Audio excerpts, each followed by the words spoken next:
From the second I stepped through the door, I just knew this Christmas dinner was going to be a train wreck. It's not like I was walking in blind. Every year it's the same old story.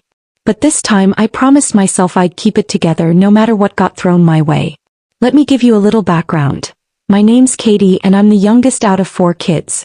But in my family, being the youngest never meant anything sweet or endearing.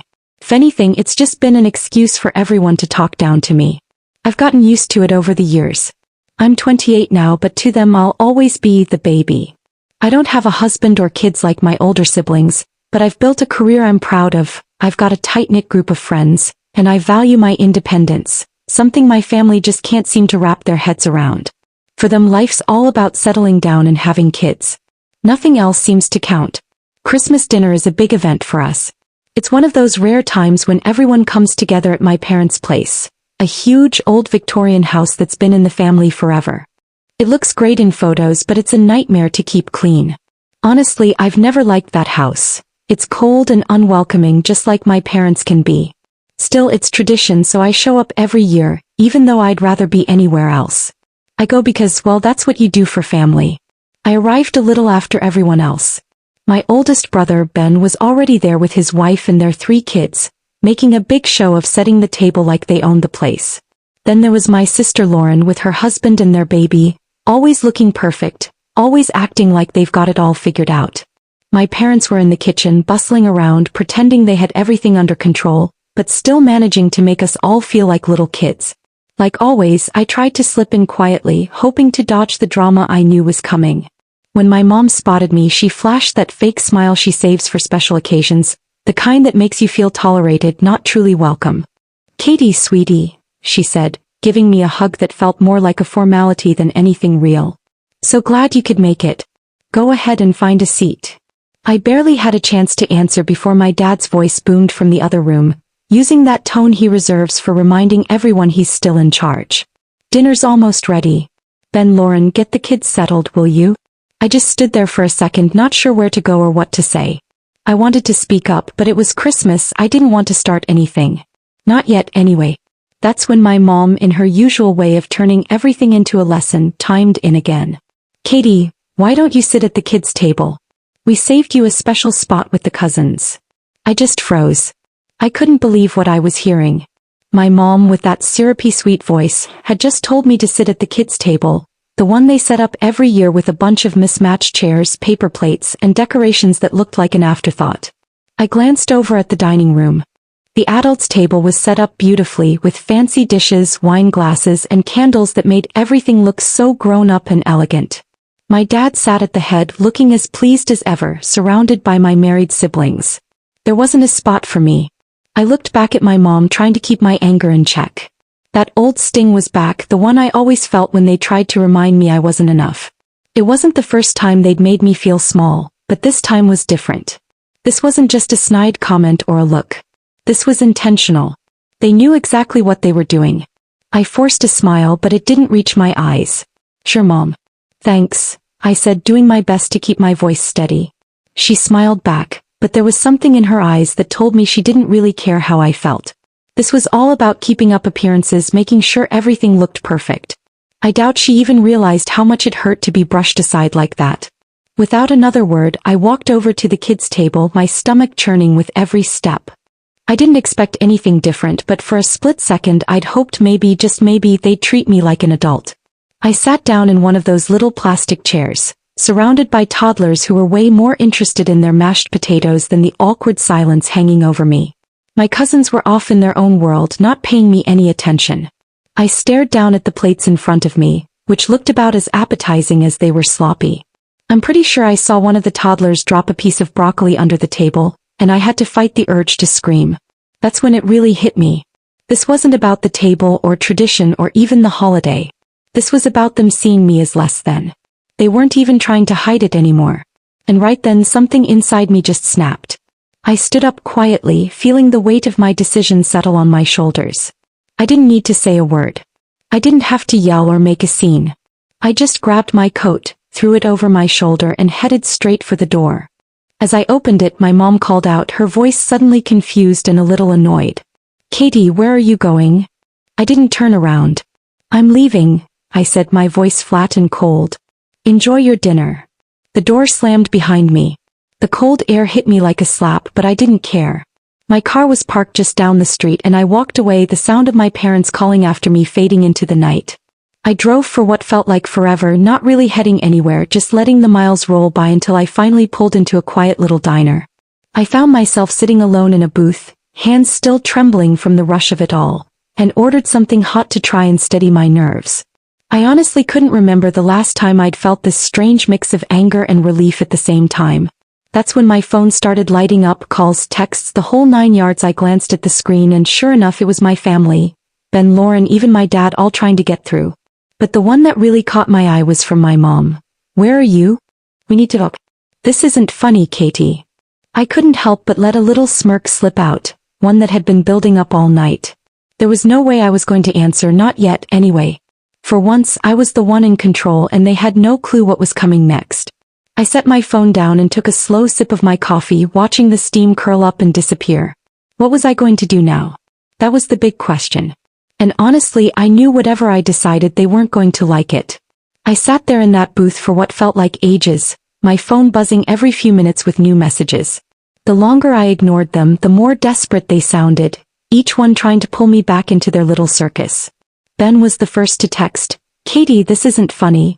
Where are you? Then Lauren chimed in, Mom is losing it. We just want you to come back. My dad, of course, went straight for the guilt trip. Stop acting like a child. Get back here. I didn't reply. I didn't owe them anything. They'd made their choice the second they decided I didn't deserve a real seat at their precious dinner. All I ever wanted was to be treated like an adult, but instead they shoved me in with the kids like I was still a toddler myself. After about an hour, I finally picked up my phone and scrolled through the messages again. The tension was thick now, like they were starting to realize I wasn't just going to cave. Then my mom's latest text popped up and it made my stomach twist. Katie, I don't understand why you're doing this. Your siblings are worried and you're ruining Christmas. Don't make this about you. You're being selfish. I stared at her words, feeling another wave of anger crash over me. Selfish? They were the ones who only cared about their own image, their own expectations. I'd always just been a piece in their perfect little family puzzle. But to her I was the problem. Figures. I didn't know if I should laugh or cry, so instead I just blocked her number. I wasn't going to let her guilt trip me this time. Not a chance. I took a deep breath, trying to get my head straight. This wasn't just some spur-of-the-moment thing. I had a plan. Every single one of them had wronged me, and tonight I was finally going to let them know just how badly they'd messed up. Later that night, after I'd finished my meal and the adrenaline had started to fade, I decided it was time. I opened up the family group chat, the one where they all vent and gossip about everything. There were already a dozen messages about me. This is ridiculous. She's acting like a child. What's her problem? We didn't mean anything by it. She's just overreacting. I scrolled through, my fingers itching to respond. I could have just ignored it, but that would have been too easy. No, I needed them to feel it. I needed them to finally understand that the way they treated me had real consequences. I started typing, slow at first, then faster as the words poured out. It wasn't just about tonight. It was about every time they'd made me feel small. You guys really don't get it, do you? This isn't just about where I sat at dinner. It's about how you've treated me my whole life, like I'm never enough, like I'm invisible unless you need something. I'm the only one who doesn't get a pat on the back for following your script. Get married, have kids, play along. But I've built a life I'm proud of and I'm doing just fine. Maybe it's time you all actually see that. I paused, letting the weight of what I'd written settle in. For the first time in a long time, I felt like I was the one calling the shots. I wasn't begging for their approval anymore. I wasn't their little project. I hit send. It didn't take long for the replies to start pouring in, my phone buzzing nonstop. My dad was first. Katie, this is ridiculous. You're being dramatic. Get over yourself. Lauren jumped in. You can't just walk out and expect us not to be upset. What did you think would happen? Ben added his 2 cents. We didn't do anything wrong, Katie. You need to calm down and come back before you ruin everything. Each message stung a little more than the last. They still didn't get it. They were still trying to make it my fault, still acting like I was the problem for finally standing up for myself. I kept quiet. Instead of firing back, I did something I'd been meaning to do for a long time. I opened up my phone's photo gallery and started scrolling through old pictures. That's when I found it, a family photo from years ago, snapped right before everything started to unravel. It looked like the perfect Christmas moment. Everyone grinning, everyone looking happy except for me. I was there, squeezed into the shot like an afterthought. But I remembered what was really going on behind those smiles. I remembered the things that were said, the things that were left unsaid, all the little digs and jabs that never made it into the picture. Without a second thought, I dropped that photo into the family group chat. This time I added a caption. Here's to the perfect family, always making sure the youngest knows her place. Then I powered off my phone. I let the quiet settle in, feeling like I'd finally broken free from the grip they'd had on me for so long. I didn't know what would happen next, but honestly I didn't care. They'd pushed me too far and I was finished playing along. For hours I didn't even glance at my phone. It felt almost unreal sitting there without the constant buzz and ping of their frantic messages. The silence was strangely soothing, and for the first time in years, I felt a kind of peace. I wasn't the one bending over backwards to keep the peace anymore. I stayed up late just thinking things over. I could practically hear what they'd be saying about me, even if they didn't have the guts to say it to my face. Ben especially probably thought I was just being dramatic again, playing the role of the family troublemaker. But that wasn't it. I was done letting them write my story for me. If they couldn't handle that, well, that was their problem to deal with. Eventually I plugged my phone in and with a heavy sigh checked my messages. The notifications were just as relentless as I'd expected, missed calls, texts that bounced between angry and apologetic, but all of them laced with frustration. I scrolled through, reading each one with a kind of grim satisfaction. They were falling apart and I wasn't about to make it easy for them to patch things up. My mom's message was the longest. I don't know what's gotten into you, Katie. You're acting like this is about us, but it's really about you. You can't just run away from your family. You're tearing us apart. Please come back. Christmas isn't the same without you. This isn't who you are. There it was, the classic guilt trip, twisting things around so I was the villain for wanting to be treated like an adult. They always did this, always made me feel like I was the one causing trouble just for asking to be respected. Then my dad chimed in, this is childish. We'll talk about this when you come down. And of course, Ben, if you thought walking out was going to make a point, you're wrong. You're just making things worse. You owe us an apology. An apology? For finally standing up for myself? For asking to be treated like an equal instead of an afterthought? No way. I wasn't sorry for any of it. But then I saw Lauren's message and it was different. She wasn't angry or demanding, she sounded almost desperate. Katie, I know you're upset and I get why, but this isn't the way to fix things. You're my sister and I love you, but you're pushing everyone away. Please just come home. We can talk. It's Christmas, for God's sake. I stared at her words for a long time. Lauren and I had always been close. She used to stick up for me when we were kids when the others would gang up on me. But now I wasn't sure I could trust her, not after all the time she'd let things slide, all the time she'd stayed quiet when she knew it was wrong. I took a deep breath, my thumb hovering over the screen. I wanted to explain myself, to tell her I wasn't just being dramatic, that I was finally standing up for myself, that I was tired of being treated like the family's permanent child. But I didn't. Not yet. Instead, I typed out a quick reply, I'll think about it. I hit send and set my phone down, feeling a little guilty, but I pushed it aside. I knew I couldn't go back, not unless something really changed. I wasn't going to let them sweep this under the rug like it was nothing. The next morning I woke up to even more messages. Some were from family friends asking where I was. They seemed genuinely worried, but I didn't feel like explaining myself to anyone who wasn't part of the problem. And of course there were more calls from my mom. But one message stood out. It was Lauren again. Katie, I've been talking to Ben and Mom. They're really upset and honestly so am I.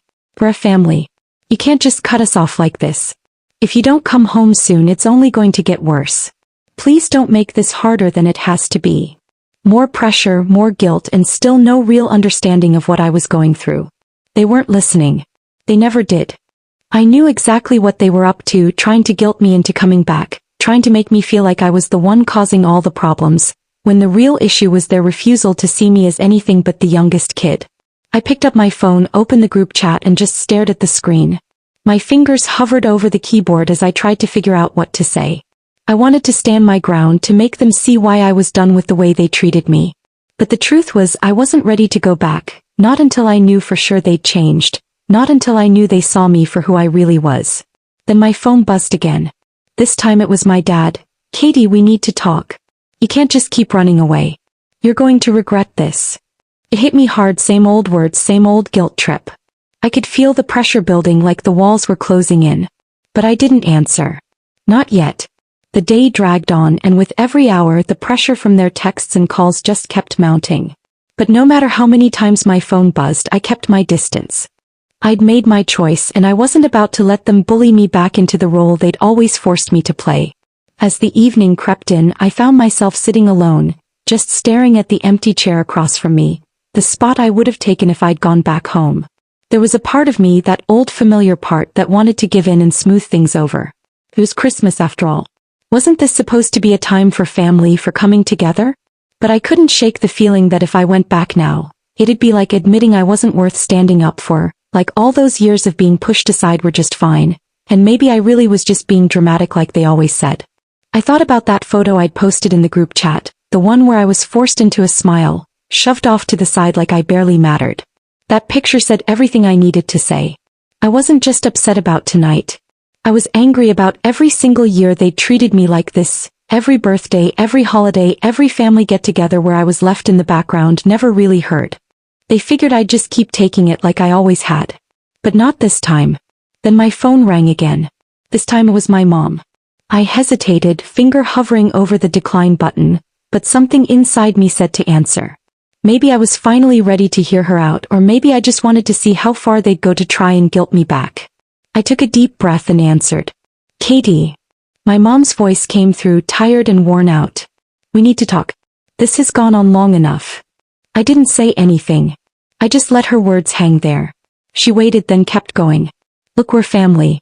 You're making this harder than it needs to be. I don't know what's gotten into you, but you're pushing everyone away. Your dad's upset, Ben is upset, Lauren. She paused, searching for the right words. I'm upset, Katie. I almost laughed at that. They were upset? After everything they'd put me through, they had the nerve to say that? I could feel the old anger bubbling up, but I swallowed it, not wanting to give her the satisfaction of knowing how much she still got to me. I'm not pushing anyone away, Mom, I said, keeping my voice steady. I'm just done playing along. I'm not going to sit at the kids' table, be treated like I'm invisible and pretend everything's fine. She went quiet. I could almost hear her trying to figure out how to spin things back around, how to make me feel guilty again. You can't just leave us hanging like this.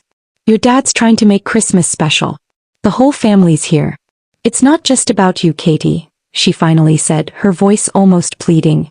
You're breaking the family apart, you know.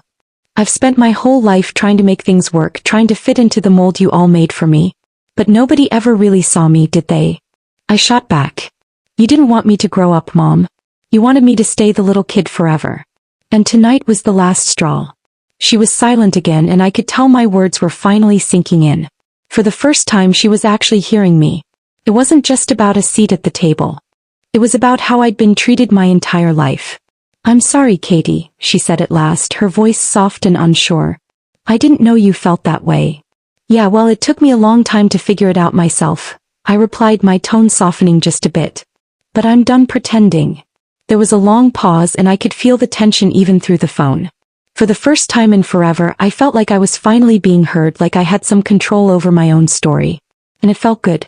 It felt powerful. Finally, she let out a sigh. I get it. I really do. But I'm still your mom, and I just want us to be a family again. I let her words hang there. There was a time when I would have run back, desperate to make everything okay. But I wasn't that person anymore. I'd learned the hard way that nothing would ever change unless I forced them to see me, really see me as an equal. I'll think about it, I said, echoing what I'd told Lauren earlier. But this time it wasn't about giving in. It was about taking my time. It was about making them realize I wasn't just some afterthought, and I wasn't going to let them drag me back into their old patterns without real change. All right, my mom said quietly. I hope you come back soon. I just want you to be happy. I hung up and leaned back, taking a deep breath. This wasn't over. There was no neat, happy ending. But for the first time in a long time, I felt like I'd taken back some power. I wasn't going to let them walk all over me anymore. And maybe, just maybe, they'd finally start to see me for who I really am.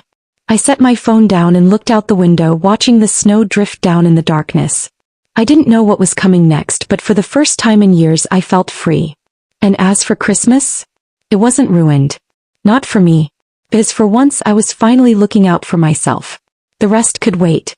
Sitting there letting the snow fall quietly outside, I couldn't help but wonder. Did I do the right thing, or did I just walk away from something that could have been fixed? I guess that's something I'll have to figure out for myself.